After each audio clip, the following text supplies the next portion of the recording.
Aashutosh Srivastava, a distinguished figure for his remarkable contributions in the legal field. We invite Dr. Jiva Shitoye Sir, advisor of SBUP schools, to offer a bouquet as a symbol of a sincere admiration.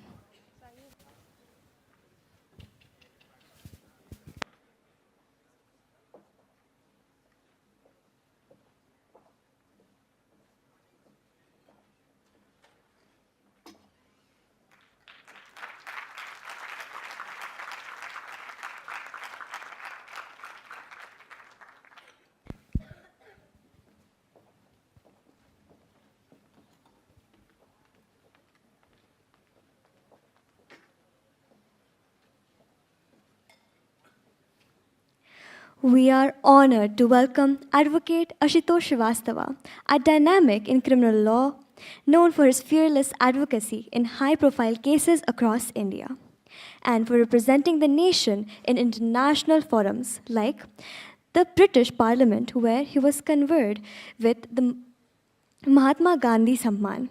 May I now request Ms. Suashri Mahapatra to kindly deliver a formal introduction highlighting the life and distinguished contributions of Sir.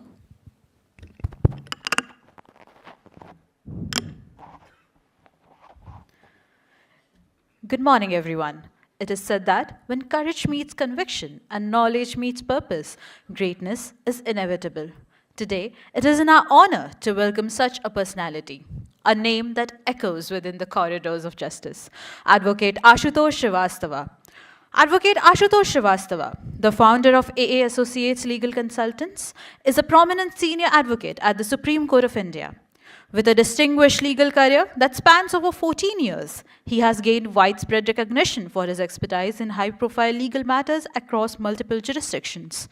He is the founder of AA Associates, a law firm that operates not only in India but also internationally with offices in Pune, Mumbai, Delhi, Bangalore, Dubai, and New Jersey. Advocate Aashutosh Srivastava is highly regarded for his handling of complex legal cases, which include corporate litigation, financial frauds, criminal law, enforcement cases, and arbitration matters. His approach to law combines a deep knowledge of legal principles with a commitment to ensuring justice. His career is a testament to his hard work, dedication, and exceptional legal acumen. Over the years, he has earned a reputation for his skillful representation of multinational corporations, real estate developers, infrastructure firms, and individuals involved in intricate legal disputes. Over the years, Advocate Aashutosh Srivastava has received numerous awards and recognitions for his contributions to the legal field. His achievements have been recognized not only in India but also internationally. One of the most notable awards he received was the Mahatma Gandhi Samman in 2017. His prestigious award was presented to him at the British Parliament in London by the Honourable Minister of Britain, acknowledging his exemplary work in law. Advocate Srivastava's accomplishments have also earned him recognition at various international forums where he has been lauded for his expertise and success in both legal practice and arbitration. These accolades have enhanced his stature as a global leader, and his name is often associated with excellence in the legal profession. He once stated, "The biggest risk in life is not to take the risk," reflecting his belief in the importance of calculated risks in both life and law.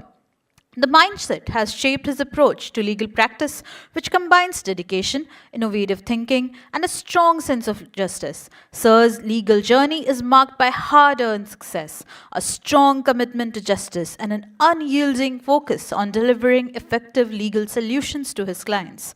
His global presence, combined with his extensive experience and expertise in corporate, criminal, and arbitration law, makes him one of the leading figures in the Indian and international legal communities. It would be a huge honor for us to welcome him with a huge round of applause. Please, sir.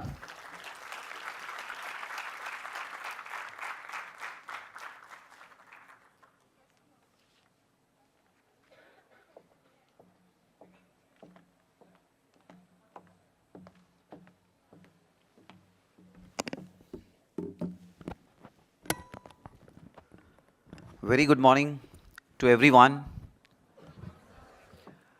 I would like to thank the Chancellor, the Principal, all the honorary guests present here, the professors, and all the wonderful students sitting here.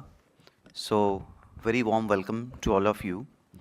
I'm really, really glad to be a part of this event today.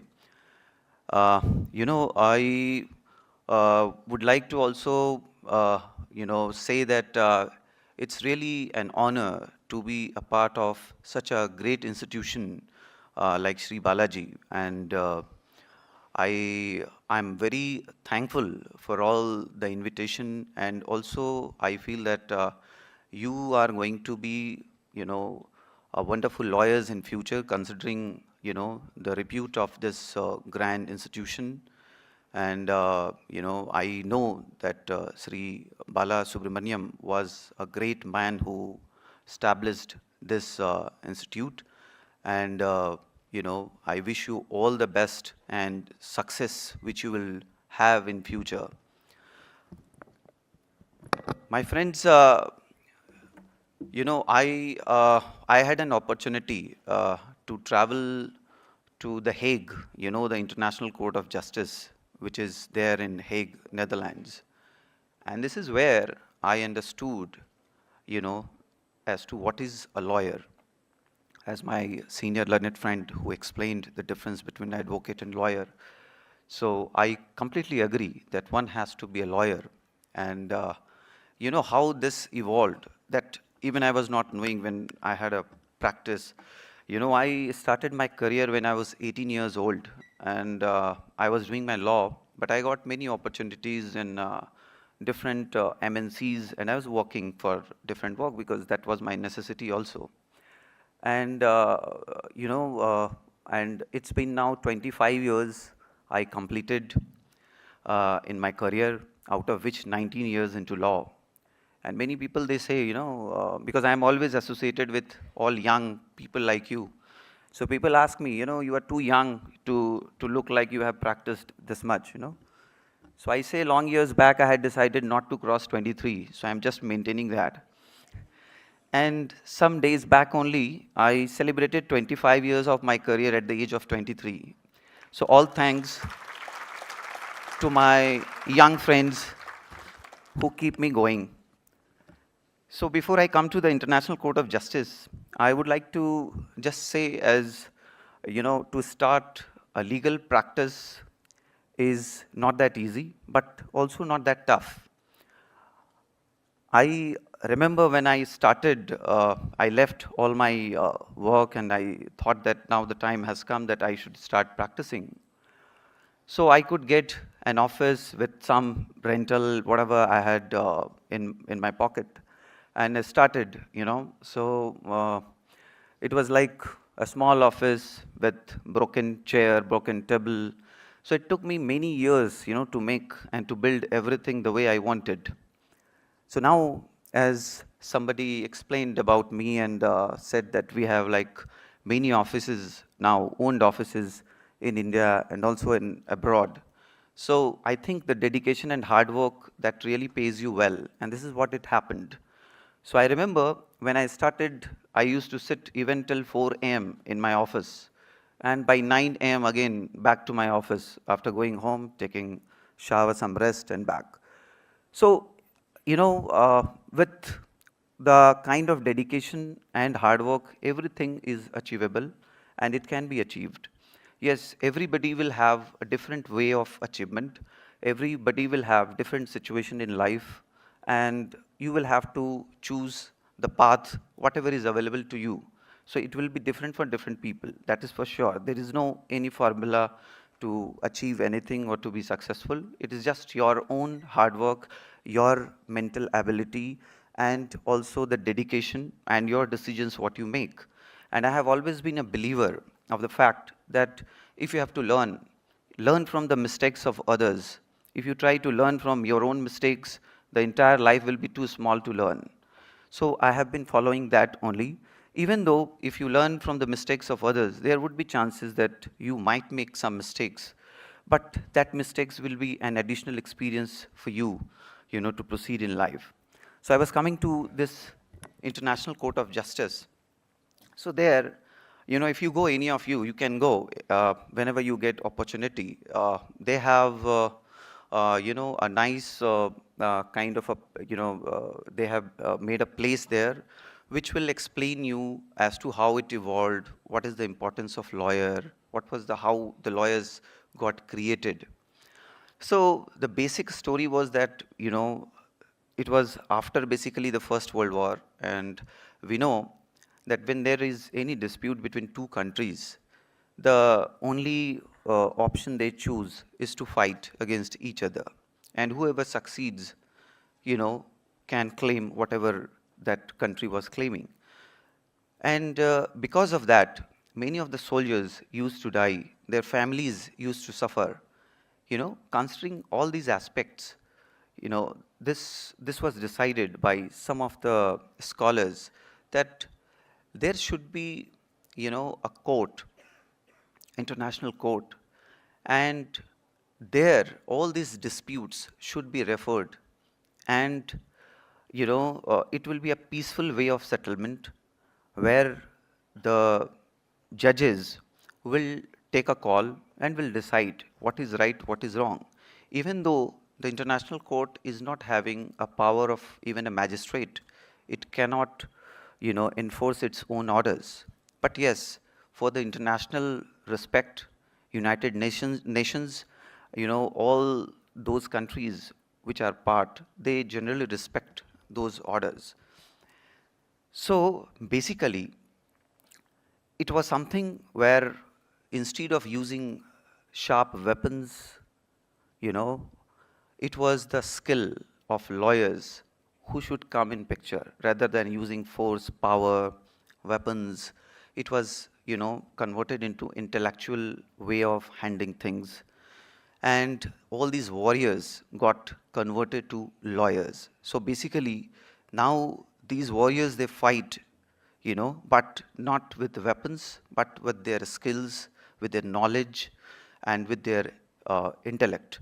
So this is how I realized, for the first time, okay, as to how the lawyers evolved and what are their roles and responsibilities in a society. So as my friend rightly said, that it is a very responsible job. It is not only that your client, you have to focus as to how he wins. Yes, that is equally important because you are hired for that. But maintaining the ethics is equally very important. I have been close to Mr. Ram Jethmalani. So Ram Jethmalani was my mentor for some time, and I met him in 2011 when I had one case in which there were three different directors, and one of the directors was represented by Mr. Ram Jethmalani, and I was handling for the other director. And this is how we met, and I got to learn a lot of things from him.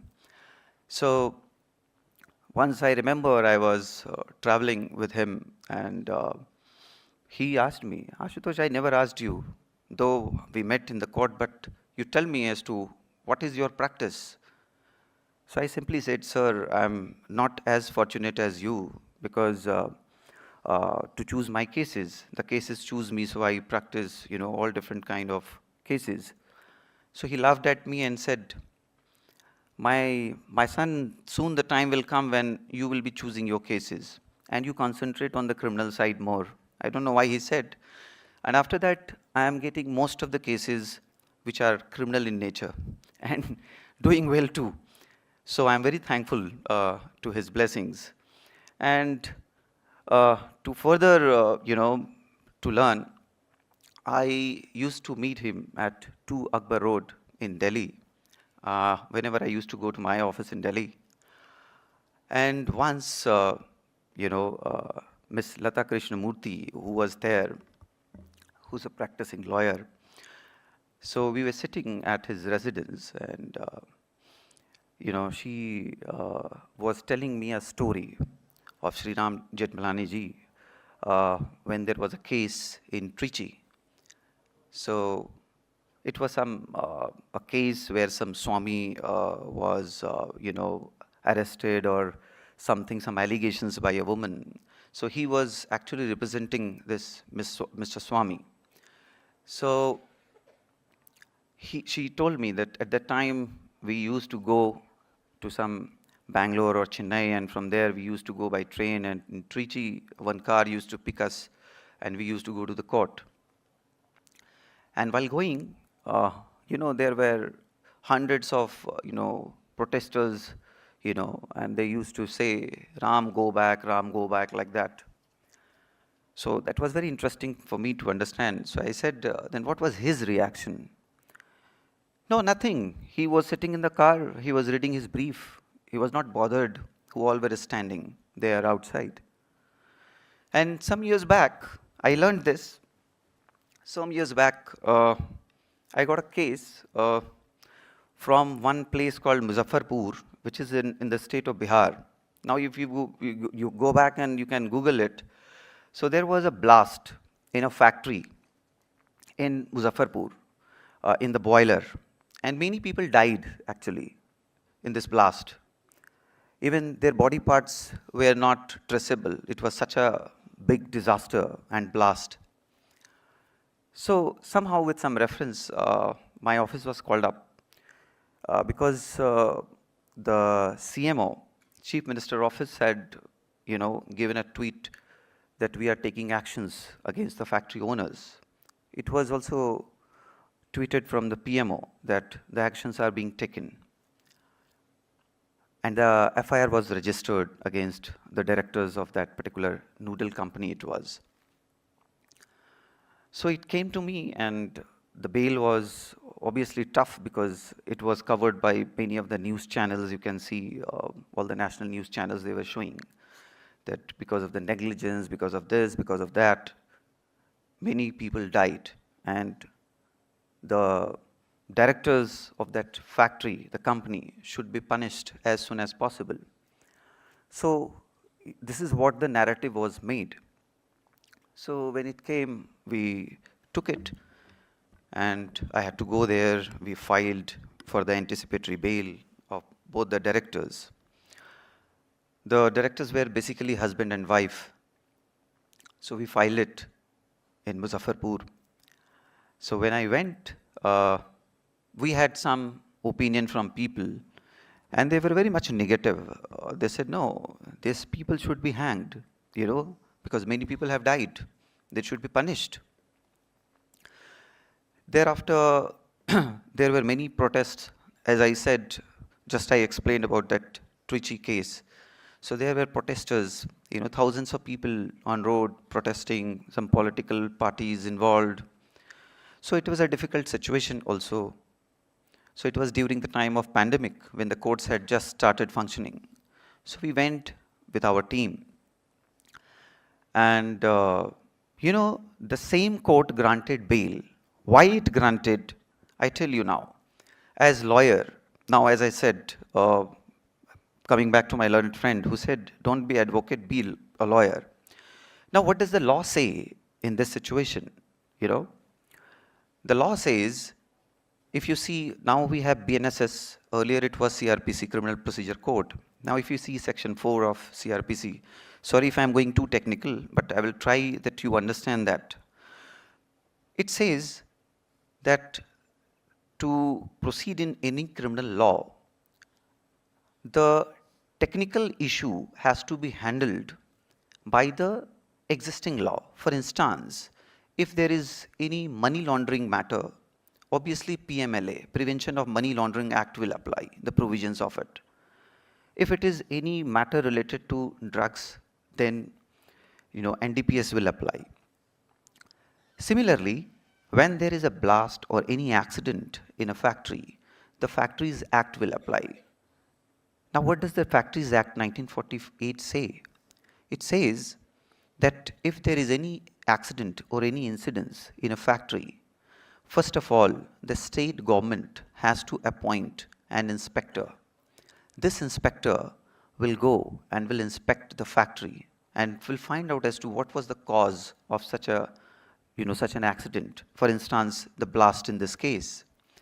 Based on the report and recommendations of this, person, the state government will further decide what actions to be taken, whether the FIR should be registered or not. Now, in this case, I explained that the incidence happens on a particular so-and-so date, and on the same date, the FIR is registered. So, no rule of law has been applied. No procedures have been followed by the police officials. They cannot work under the pressure of any government or a political party. They have to apply their minds, which they have failed. And based on the pressures, they have just registered the FIR, which is not maintainable in law. This is defective. This is what Section 105 of Factories Act says. This is one of it. Then secondly, for a boiler, there are 100 or 200 different parts which are purchased from a manufacturing, company. And there are, all the warranties of all these parts for further 2 years. These are all new parts purchased. Every, invoice was shown to the court. Apart from that, the state government appoints, an expert to do the inspection and to certify, and which gives a license for continuing the business or to issue the license for the boiler. And this license was also granted by the same state government, and it is valid like for another 6 months. So even the inspection was not required, and the person who operates such a boiler had the license which is required to possess. So it was simply an accident, and this is how the insurance companies, they function. If there will not be any accident, there is no existence, there is no requirement of any insurance company. And in the same year, we know that one army chief who also died by, I think a chopper crash in south somewhere. So I said, why not FIR should be registered for the manufacturer of that, particular, chopper company. So this is an accident. Accident has to be taken into that respect. It cannot be treated as that, the crime has taken place. And so these directors, this company had followed all the procedures laid down under the law, and both of them deserve to be granted bail on these grounds. I knew that if it is rejected, we were supposed to go to the High Court, but we were lucky enough that the same court granted the bail. And while the argument was taking place, I could see the crowd, coming up, because it was a small place. So many people who were, not happy with the incidents. But, even people have to understand that, every incident cannot be treated as if it was done with the criminal intent. And that is very, very important for any lawyer to understand that. See, wherever I go in any colleges, I know young students, they want to know the real practice, how it works. Because it was some years back, I was sitting where you are sitting. So I had many questions when I was sitting at that side. I used to ask whoever used to come, like me, when I'm standing in front of you. So, my friends, whenever I go, I always try that at least one case which I have experienced, the way I have handled, maybe good or bad, but I always want to, tell it. And I further learned one thing. My learned friend just now spoke about ethics. That is very, very important, I think, because everyone has to be ethical in this profession. And this is how, you make your reputation. It takes time. I used to think that making reputation and, overcoming all that, following ethics, it will take long, long years. It will be, I don't know what will happen. But believe me, it takes you to a different level. You have to follow this. You must follow it. And you must decide for yourself what cases are you going to take when you become a lawyer. And even you have a client who is not able to pay you much, but his case is very important and interesting, and you feel that this case can change, the system, and it is required to be taken in the interest of people, in the interest of social, obligations. You must take it, even if there is no money involved. And I assure you, within some time, it will pay you like anything, even in the financial way. in the, apart from the reputation what you will be making. So I learnt one more thing from Shri Ramjet Malani ji, that when you lose a case, don't lose your client. The client must have trust in you that you have done your best. Now, if the situation is that you have lost the case and now you have lost the client also, but never lose the court. Have the confidence of the court should be there in you, that you have to maintain.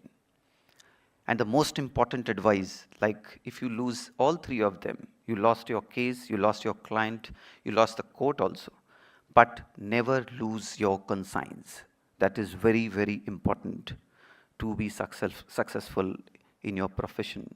And I'm sure with the able principal, professors, and all the faculty members here, I'm sure you all are going to be the most successful lawyers in future.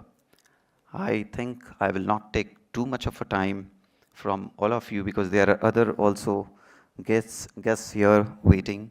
So thank you so much, everyone. Wishing you all the success in your life. It was pleasure, talking to all of you. Thanks. Thank you very much.